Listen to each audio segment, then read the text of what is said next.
I'm PGA teaching professional Todd Kolb, and I can tell you this, the movement of the wrist really has a big impact on the curve of the golf ball, especially the hook. So today I want to talk about what is that movement. If you're hooking the golf ball, what is that movement that the wrist is doing that might be causing that shot? And more importantly, what should the wrist actually be doing so you can get the ball up in the air and hit a nice high shot? So first of all, when we're hooking the golf ball, all right, for the most part, the club face is in a very closed position. It's de-lofted and it's closed. That's what's causing us to actually hook the golf ball. So there's typically 2 points where that club face could really get in a bad position. Either it's in the takeaway or it's in the transition to the top. And that's what I want to dive into here today. And also at the end, I want to give you a nice little checkpoint to keep you right where you need to be so you can get that ball up in the air and hit a nice high shot. So let's talk about the takeaway. So when you're set in there, now I got a logo on my glove here. I happen to be wearing a FootJoy glove, so we're going to use that as a reference point. So in the takeaway, if you're hooking the golf ball,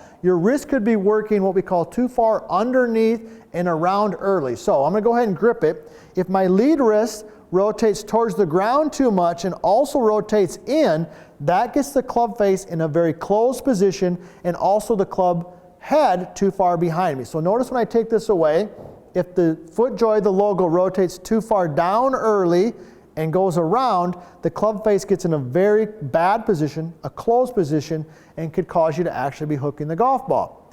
It could also be happening as you transition to the top. So when I take it to the top, if the logo gets pointed too far towards the sky, okay, I can really feel it in my wrist, so all right, that can also get the club face in a very closed position. It can cause you to start hooking the golf ball. So it could be in the takeaway or it could be towards the top. So where do we actually want it to be?